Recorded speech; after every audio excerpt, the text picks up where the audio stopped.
Hi all, Assalamu alaikum. Welcome back to Zida's recipes.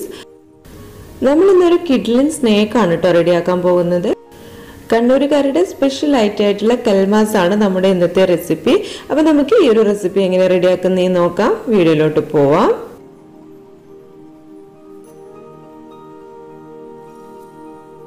അപ്പോൾ നമുക്ക് ഇതിന് വേണ്ടിയിട്ടുള്ള ഇൻഗ്രീഡിയൻസ് എന്തൊക്കെയാണെന്ന് നോക്കാം.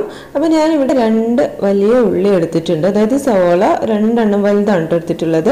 അതൊന്ന് ചെറുതായിട്ടൊന്ന് കട്ട് ചെയ്ത് എടുത്തിട്ടുണ്ട്. അതുപോലെ തന്നെ ഒരു 3-4 വെളുത്തുള്ളിയും ഒരു ചെറിയ കഷ്ണം ഇഞ്ചി എടുത്തിട്ടുണ്ട്. അതുപോലെ തന്നെ ഒരു ചെറിയ കഷ്ണം പച്ചമുളകും എടുത്തിട്ടുണ്ട്. അതുപോലെ കുറച്ച് കറിവേപ്പിലയും പിന്നെ മല്ലിയില എടുത്തിട്ടുണ്ട്. അപ്പോൾ ഈ ഒരു മല്ലിയില വീട്ടിലുണ്ടായതാണ് കേട്ടോ. പുറത്തുനിന്ന് വാങ്ങുന്ന മല്ലിയിലാണെന്നുണ്ടെങ്കിൽ അതായാലും മതി. ആദ്യം നമുക്ക് ഈ ഒരു ഇഞ്ചി വെളുത്തുള്ളി പച്ചമുളക് ഒന്ന് ചതച്ചെടുത്തിട്ട് വരാം. അപ്പോൾ മിക്സിയിലെ ജാറിലോട്ട് ഇട്ട് കൊടുത്തിട്ടുണ്ട്. ഇത് നന്നായിട്ടൊന്ന് ചതച്ചെടുക്കണം. ഇനി ഒരു പാന് അടുപ്പിൽ വെച്ച് കൊടുത്തിട്ടുണ്ട്. നന്നായിട്ട് ചൂടായി വരുന്ന സമയത്ത് നമുക്ക് ഇതിൽ കുറച്ച് വെളിച്ചെണ്ണ ഒഴിച്ചു കൊടുക്കാം. ഒരു 1.5 ടേബിൾ സ്പൂൺ വെളിച്ചെണ്ണ ഒഴിച്ചു കൊടുക്കുന്നുണ്ട്. എണ്ണ നന്നായിട്ടൊന്ന് ചൂടാകുന്ന സമയത്ത് നമുക്കിതിലേക്ക് അരിഞ്ഞു വെച്ചിട്ടുള്ള സവോളയൊന്ന് ഇട്ട് കൊടുക്കാം. അത് നമ്മൾ ഇത് മുഴുവനായിട്ടൊന്ന് ഇട്ട് കൊടുത്തതിന് ശേഷം നന്നായിട്ടൊന്ന് വഴറ്റിയെടുക്കണം കേട്ടോ.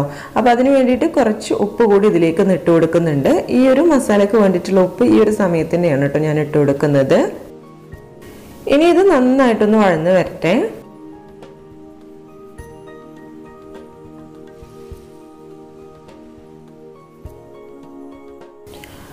ഇപ്പം സവാള നന്നായിട്ടൊന്ന് വഴന്ന് വന്നിട്ടുണ്ട് കേട്ടോ. ഇതിലേക്ക് നമ്മൾ നേരത്തെ ചതച്ച് വെച്ചിട്ടുള്ള ഇഞ്ചി വെളുത്തുള്ളി പേസ്റ്റ് ഉണ്ടല്ലോ, അതുകൂടി ഒന്ന് ഇട്ട് കൊടുക്കാം. അപ്പോൾ ഇത് ചതച്ച് വരുന്ന സമയത്ത് ഒരു 1.5 ടീസ്പൂൺ ആണ് കേട്ടോ ഉള്ളത്. അതൊന്ന് ഇതിലേക്ക് ഇട്ട് കൊടുക്കുന്നുണ്ട്. എന്നിട്ട് നന്നായിട്ടൊന്ന് മിക്സ് ചെയ്തെടുക്കാം.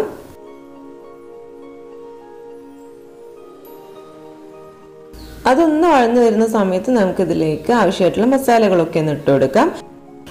അപ്പോൾ ഞാനിതിലേക്ക് ഒരു 1/2 ടീസ്പൂൺ കാശ്മീരി മുളക് പൊടിയാണ് ഇട്ട് കൊടുത്തിട്ടുള്ളത്. അതുപോലെ തന്നെ ഒരു 1/2 ടീസ്പൂൺ ചിക്കൻ മസാല കൂടി ആഡ് ചെയ്ത് കൊടുക്കുന്നുണ്ട്. പിന്നെ ഇതിലേക്ക് ആവശ്യമായിട്ടുള്ള കുറച്ച് മഞ്ഞൾപ്പൊടി കൂടി ഇട്ട് കൊടുക്കുന്നുണ്ട്. അതായത് ഒരു 1/4 ടീസ്പൂണോളം മഞ്ഞൾപ്പൊടി കൂടി ഇട്ട് കൊടുക്കുന്നുണ്ട്. ഇനി ഇതെല്ലാം കൂടി നന്നായിട്ടൊന്ന് മിക്സ് ചെയ്തെടുക്കണം. നമ്മുടെ മസാലയുടെ പച്ചച്ചുവയൊക്കെ ഒന്ന് പോകുന്നത് വരെ നന്നായിട്ടൊന്ന് മിക്സ് ചെയ്തെടുത്താൽ മതി.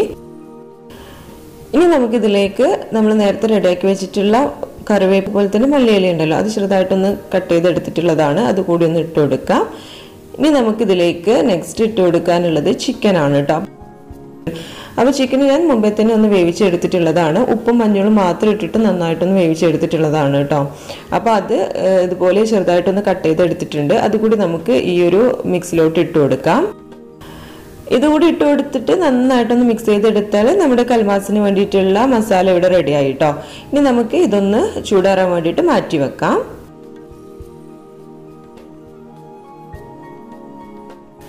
ഇനി നമുക്ക് ഇതിലേക്ക് വേണ്ടിയിട്ടുള്ള ഒരു അരപ്പ് റെഡിയാക്കണം. അപ്പോൾ അതിന് വേണ്ടിയിട്ട് ഒരു മിക്സിയുടെ ജാർ എടുത്ത് വെച്ചിട്ടുണ്ട്. ഇതിലേക്ക് നമുക്ക് ഒരു 1/4 കപ്പോളം ചെറുകിയ തേങ്ങ ഒന്ന് ഇട്ട് കൊടുക്കാം.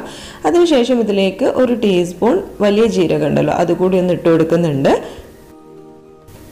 പിന്നെ നമുക്കിതിലേക്ക് കുറച്ച് ചെറിയ ഉള്ളി കൂടി ഇട്ട് കൊടുക്കാം. അപ്പോൾ ഞാനിവിടെ ഒരു 8 ഉള്ളിയാണ് എടുത്തിട്ടുള്ളത്. അതുകൂടി ഇട്ട് കൊടുത്തതിന് ശേഷം നന്നായിട്ടൊന്ന് ചതച്ചെടുത്തിട്ട് വരാം. അപ്പോൾ ഒന്ന് ചതച്ചെടുത്താൽ മതി കേട്ടോ. നന്നായിട്ട് ഫൈനായിട്ടൊന്നും അരച്ചെടുക്കേണ്ട ആവശ്യമില്ല. ഒന്ന് അങ്ങ് ചതച്ചെടുത്താൽ മതി. ഇനി നമുക്ക് ഇതിലേക്ക് വേണ്ടിയിട്ടുള്ള മാവ് ഒന്ന് കുഴച്ചെടുക്കണം. അപ്പോൾ അതിന് വേണ്ടിയിട്ട് ഞാനിവിടെ ഒരു 2 കപ്പ് അരിപ്പൊടിയാണ് കേട്ടോ എടുത്തിട്ടുള്ളത്. അപ്പോൾ നമ്മൾ പത്തിരിയും അതുപോലെ തന്നെ അപ്പമൊക്കെ ഉണ്ടാക്കാൻ വേണ്ടിയിട്ട് ഉപയോഗിക്കുന്ന സാധാരണ അരിപ്പൊടി ഉണ്ടല്ലോ, അത് തന്നെയാണ് എടുത്തിട്ടുള്ളത്. അതൊരു 2 കപ്പോളം എടുത്തിട്ടുണ്ട്. അതിനുശേഷം നമുക്കിതിലേക്ക് നമ്മൾ നേരത്തെ റെഡിയാക്കി വെച്ചിട്ടുള്ള അരപ്പൊന്ന് ചേർത്ത് കൊടുക്കാം. അതിനുശേഷം രണ്ടും കൂടി നന്നായിട്ടൊന്ന് മിക്സ് ചെയ്തെടുക്കാം. ഇപ്പോൾ ഇത് നന്നായിട്ടൊന്ന് മിക്സ് ചെയ്തെടുത്തിട്ടുണ്ട്. ഇനി നമുക്കിതിലേക്ക് ആവശ്യമായിട്ടുള്ള ഉപ്പ് കൂടി ഇട്ട് കൊടുക്കാം. ഇതെല്ലാം കൂടി ഒന്നങ്ങ് മിക്സ് ചെയ്ത് കൊടുത്തതിന് ശേഷം നമുക്കിതിലേക്ക് ആവശ്യമായിട്ടുള്ള വെള്ളം ഒഴിച്ചിട്ട് ഇതൊന്ന് കുഴച്ചെടുക്കണം. അപ്പോൾ ഞാനിവിടെ നല്ല തിളച്ച വെള്ളമാണ് കേട്ടോ എടുത്തിട്ടുള്ളത്. അതൊഴിച്ചിട്ടാണ് നമ്മൾ ഈ ഒരു മാവ് കുഴച്ചെടുക്കുന്നത്. അപ്പം കുറേശ്ശെയായിട്ട് ഇതിലേക്കൊന്ന് ഒഴിച്ചു കൊടുത്തതിന് ശേഷം നന്നായിട്ടൊന്ന് മിക്സ് ചെയ്തെടുക്കുക. അപ്പോൾ എന്തെങ്കിലും കയ്യിൽ വെച്ചിട്ടൊന്ന് മിക്സ് ചെയ്തെടുത്താൽ മതി. അതിനുശേഷം നമുക്ക് കൈ വെച്ചിട്ട് നന്നായിട്ടൊന്ന് കുഴച്ചെടുക്കാം. വെള്ളം ഒഴിക്കുന്ന സമയത്ത് ശ്രദ്ധിച്ച് ഒഴിക്കണം കേട്ടോ. എത്രയാണ് വേണ്ടത് അതിനനുസരിച്ചിട്ട് കുറേശ്ശെയായിട്ട് ഒഴിച്ച് നോക്കിയിട്ട് ഇതൊന്ന് കുഴച്ചെടുത്താൽ മതി. അപ്പോൾ നല്ല ചൂടുണ്ടാവും. അപ്പോൾ കുറച്ച് നേരം ഒന്ന് നമ്മളിതൊന്ന് മൂടി വെച്ചതിന് ശേഷം നന്നായിട്ടൊന്ന് കൈവച്ചിട്ടൊന്ന് കുഴച്ചെടുത്താൽ മതി കേട്ടോ.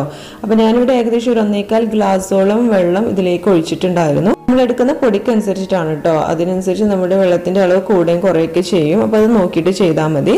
ഇനി നമുക്ക് ഇതൊന്ന് നന്നായിട്ടൊന്ന് കുഴച്ചെടുക്കാം. അപ്പോൾ കൈ വെച്ചിട്ട് തന്നെ നന്നായിട്ടൊന്ന് കുഴച്ചെടുത്താൽ മതി.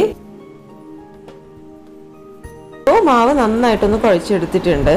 ഇനി നമുക്ക് ഇതൊന്ന് ചെറിയ ബോൾസ് ആക്കി എടുക്കണം. അപ്പോൾ അതാ ഇതുപോലെ നമ്മുടെ കയ്യിൽ എത്രയാണ് നമ്മുടെ ഒരളവ് അതിനനുസരിച്ചിട്ട് ബോൾസ് ആക്കി എടുത്താൽ മതി കേട്ടോ.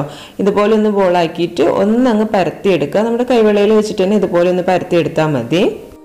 കയ്യിൽ ഓയിൽ സ്പ്രെഡ് ചെയ്ത് കൊടുക്കുക കേട്ടോ. അങ്ങനെ ആകുമ്പം പെട്ടെന്ന് തന്നെ നമുക്കിതൊന്ന് ഷേപ്പ് ചെയ്തെടുക്കാൻ പറ്റും.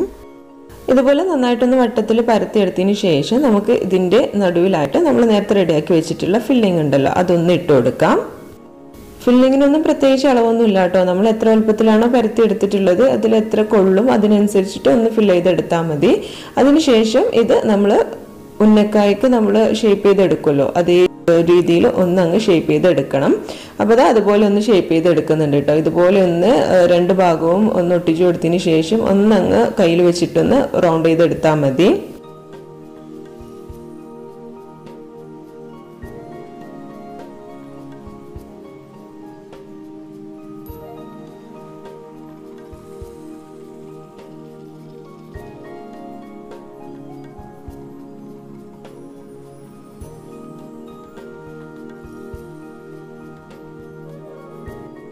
അപ്പം നമ്മൾ മുഴുവൻ ബോൾസും ഇതുപോലെ ഒന്ന് റെഡിയാക്കി എടുത്തിട്ടുണ്ട്. ഇനി ഇത് നമുക്ക് ആവിയിൽ ഒന്ന് വേവിച്ചെടുക്കണം. അപ്പം അതിന് വേണ്ടിയിട്ട് കുറച്ച് വെള്ളം ഒന്ന് വെച്ച് കൊടുത്തിട്ടുണ്ടായിരുന്നു ഗ്യാസിൽ. അതിന് മുകളിലായിട്ട് ഒരു പാത്രം വെച്ച് കൊടുത്തിട്ടുണ്ട് കേട്ടോ, നമുക്കൊന്ന് വേവിച്ചെടുക്കാൻ വേണ്ടിയിട്ടുള്ള. ഇനി ഇതിന് മുകളിലായിട്ട് ഓയിലൊന്ന് തൂവി കൊടുക്കണമെങ്കിൽ അങ്ങനെ ചെയ്ത് കൊടുക്കാം. അതിനുശേഷം നമ്മൾ റെഡിയാക്കി വെച്ചിട്ടുള്ള ഓരോ കൽമാസ് ഇതിലേക്കൊന്ന് വെച്ച് കൊടുക്കാം. ഇനി ഇത് നന്നായിട്ടൊന്ന് ആവിയിൽ വേവിച്ചെടുക്കണം. അപ്പോൾ മുഴുവനായിട്ട് എല്ലാതും ഒന്ന് വെച്ച് കൊടുത്തതിന് ശേഷം നമുക്കിതൊന്ന് അടച്ചു വെച്ചിട്ട് ഒരു 25 to 30 മിനിറ്റ് വരെ ഏകദേശം ഒന്ന് വേവിച്ചെടുക്കാം. ഈ ഒരു സമയം കൊണ്ട് നമുക്ക് ഇതിലേക്ക് വേണ്ടിയിട്ടുള്ള മുളകിൻ്റെ കൂട്ടൊന്ന് റെഡിയാക്കി എടുക്കാം കേട്ടോ.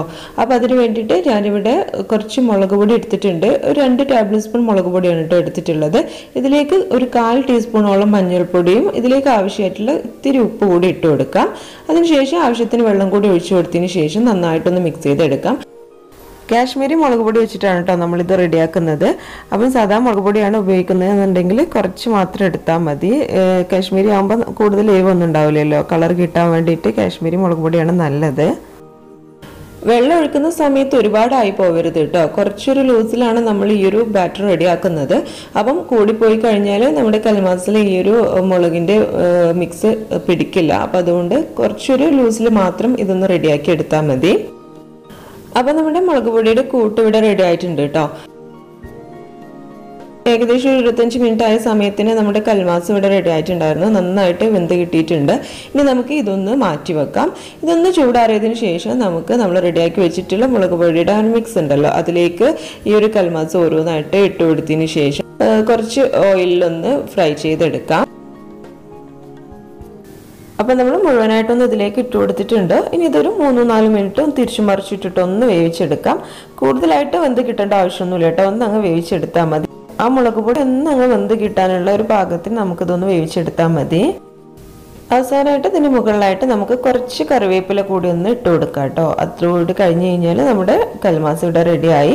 അപ്പോൾ നമ്മൾ ഇതൊന്ന് ആവശ്യത്തിനനുസരിച്ച് ഒന്ന് തിരിച്ചു മറിച്ചിട്ടിട്ട് ഒന്ന് അങ്ങ് എല്ലാ ഭാഗവും ഒന്ന് ഒരുപോലെ ആക്കി എടുക്കാം.